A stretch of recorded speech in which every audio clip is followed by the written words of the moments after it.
আজকে আপনাদের দেখাবো কাসুন্দির রেসিপি। এই গরমে আম বা পেয়ারা মাখা খেতে কার না ভালো লাগে বলুন তো, আর তা যদি হয় হোমমেড কাসুন্দি দিয়ে। চলুন তাহলে ভিডিওটি দেখি। এবার চলুন উপকরণগুলো দেখে নিই। এগুলো হচ্ছে ধনিয়া এবং জিরা, সাথে লবঙ্গ, দারচিনি এবং একটা এলাচ নিয়েছি, এবং দেখতে পাচ্ছেন মৌরি, পাঁচফোড়ন আর তেজপাতা নেওয়া হয়েছে, আর নেওয়া হয়েছে শুকনো মরিচ।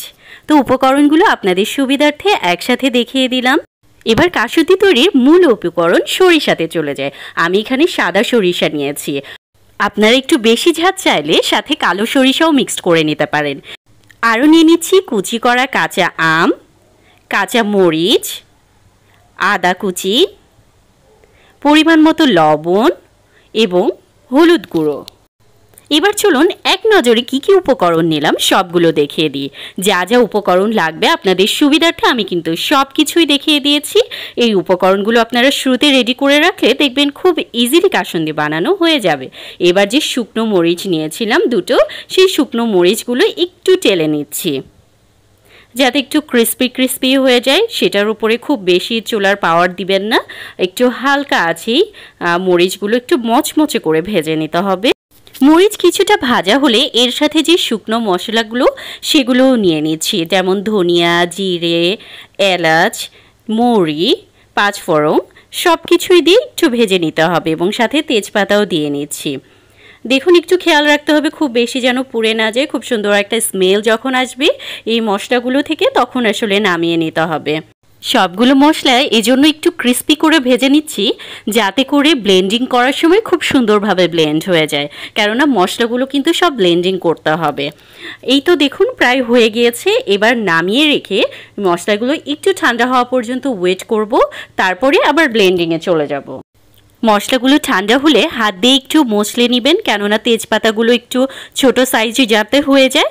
এবার দেখুন ব্লেন্ডিংয়ের জন্য দিয়ে দিচ্ছি এবং ব্লেন্ড করে নিচ্ছি, খুব ভালোভাবে গুঁড়ো করে নেবেন।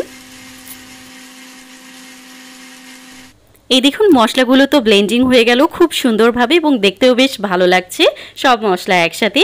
এবার বাকি আছে সরিষা। দেখুন সরিষাগুলো আবার ব্লেন্ডিং করে নিব আমরা। একটু আগে যে মশলা ব্লেন্ড করেছিলাম তার মধ্যেই কিন্তু সরিষাগুলো দিয়ে দিলাম। সরিষা এবং মশলা কিন্তু আবারও একসাথে মিক্সড হয়ে যাবে এবং খুব সুন্দরভাবে ব্লেন্ডিংও হয়ে যাবে। সরিষা ব্লেন্ড করা কিন্তু হয়ে গেল। দেখুন খুব সুন্দর একটা টেক্সচার এসেছে। আর সবগুলো উপকরণ কিন্তু আমি পার্ট বাই পার্ট ব্লেন্ড করে দেখাচ্ছি, সবগুলো একসাথে দিবেন না, আপনারা একটু আলাদা আলাদাভাবে ব্লেন্ডিং করবেন। এবার চলে গেলাম যে আম কুচিগুলো রেখেছিলাম। আমি কিন্তু উপকরণগুলো 3টা বাটিতে আলাদা আলাদাভাবে রেখেছিলাম এবং আলাদা আলাদাভাবেই 3বার করে কিন্তু ব্লেন্ড করে নিচ্ছি। এখানে যে হলুদ গুঁড়ো ছিল, সাথে আদা কুচি এবং মরিচ কাটা সেগুলোও দিয়ে দিচ্ছি। সব কিছু একসাথে আবার ব্লেন্ডিং করে নেব। এ পর্যায়ে যে সরিষা ব্লেন্ড করা ছিল তার সাথে কিন্তু মশলাগুলোও ছিল মিক্সড করা, তো সেইগুলোও একসাথে দিয়ে দিব আবার ব্লেন্ডিংয়ের জন্য। এটাই কিন্তু ফাইনাল ব্লেন্ডিং। দেখুন সব কিছু একসাথে খুব ভালোভাবে ব্লেন্ড হয়ে যাবে, এবং সাথে পরিমাণ মতো একটু পানি দিয়ে নিচ্ছি। এবার সব উপকরণগুলো একসাথে আবারও ব্লেন্ডিংয়ে চলে যাচ্ছে। দেখুন এইটাই আসলে একদম সর্বশেষ ব্লেন্ডিং। এখানেই একদম সব শেষভাবে খুব সুন্দরভাবে উপকরণগুলো আমাদের রেডি হয়ে যাবে। আসলে হোমমেড কাসুন্দির সাথে কিন্তু কেনা কাসুন্দির তুলনাই হয় না। হোমমেড কাসুন্দির টেস্ট কিন্তু অনেকই বেটার হয়। দেখুন কাসুন্দির সব উপকরণ কিন্তু খুব সুন্দরভাবে ব্লেন্ডিং হয়ে গেছে এবং মিক্সড আপও হয়ে গেছে। এবার 3 চামচ চিনি দিয়ে নিচ্ছি। দেখুন কি সুন্দর কি একটা কালারও কিন্তু চলে এসেছে, এবং কাসুন্দির যদিও এখনও সম্পূর্ণ রেডি হয়নি তাতেই খুব ভালো একটা কালার এসে গেছে। চিনি দেওয়ার পরে যাতে চিনির দানাগুলো দানাদার না হয়ে থাকে এজন্য খুব সুন্দরভাবে আবার একটু ব্লেন্ডিং করে নেবেন। খুব বেশিক্ষণের দরকার নেই। দেখুন একদম রেডি হয়ে গেছে। এবার একটি প্যানে সরিষার তেল দিয়ে নিচ্ছি। সরিষার তেল যখন গরম হয়ে যাবে তখন এর সাথে দিয়ে দিব সেই যে মিক্সড করা সব উপকরণগুলো সেগুলো।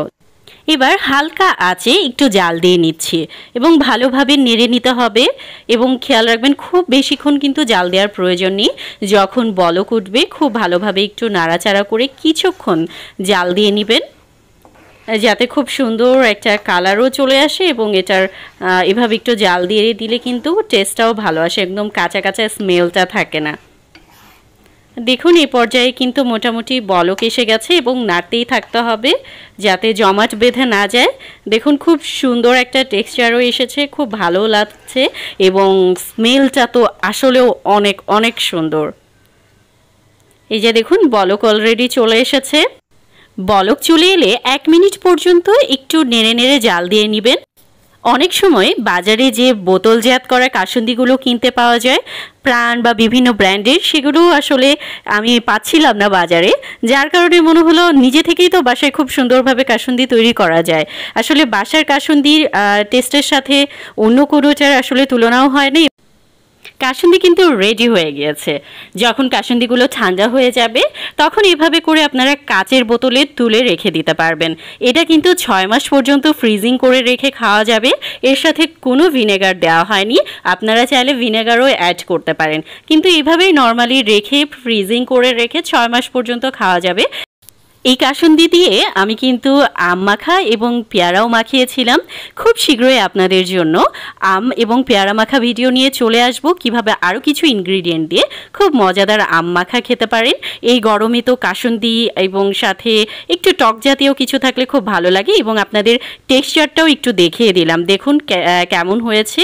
এরকম করে কিন্তু আমি প্রাণের বোতলে কাসুন্দি যেটা কিনেছিলাম সে ধরনের বোতলে রেখেছি যাতে একটু ভালো লাগে। আজকের এই হোমমেড কাসুন্দি রেসিপিটি কেমন লাগলো জানাতে কিন্তু একদমই ভুলবেন না। ভিডিওটি ভালো লেগে থাকলে বেশি বেশি লাইক, কমেন্ট, শেয়ার ও সাবস্ক্রাইব করে আমার চ্যানেলের সাথেই থাকবেন। সামনে আবারও চলে আসব নতুন নতুন সুন্দর কিছু ভিডিও নিয়ে। সবাই ভালো থাকবেন। আল্লাহ হাফেজ।